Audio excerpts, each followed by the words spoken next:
सरत्या वर्षाला निरोप देण्यासाठी आणि नव्या वर्षाच्या स्वागतासाठी महाबळेश्वर सज्ज झालंय।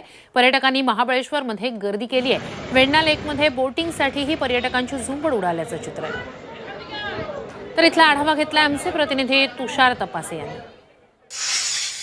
सरत्या वर्षाला निरोप देण्यासाठी आणि नवीन वर्षाच्या स्वागतासाठी महाबळेश्वर फुललंय।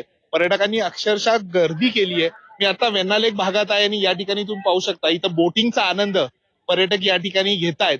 खरं तर या महाबळेश्वरमध्ये जे काही थंड हवेचं ठिकाण आहे, या ठिकाणचे पर्यटन पॉइंट जे आहेत ते गर्दीने फुलून गेलेले आहेत। एक ग्रुप माझ्यासोबत आहे, आपण त्यांच्याशी बोलूया।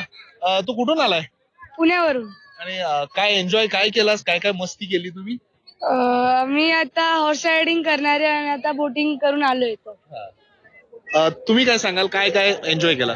आम्ही खूप मजा केली। काल आम्ही हॉर्स रायडिंग सुद्धा केली, आजही करतोय आणि बोटिंग केली, मार्केट फिरलोय, शॉपिंग केली खूप सारी आणि येस एन्जॉय चालू आहे। New year, happy new year to all, thank you. नवीन वर्षाच्या स्वागताचं प्लॅनिंग करून असे अनेक ग्रुप या महाबळेश्वर मध्ये येऊन थांबलेले आहेत। व्हिडिओ जर्नलिस्ट दिवारसह तुषार तपासे, झी मीडिया, महाबळेश्वर, सातारा।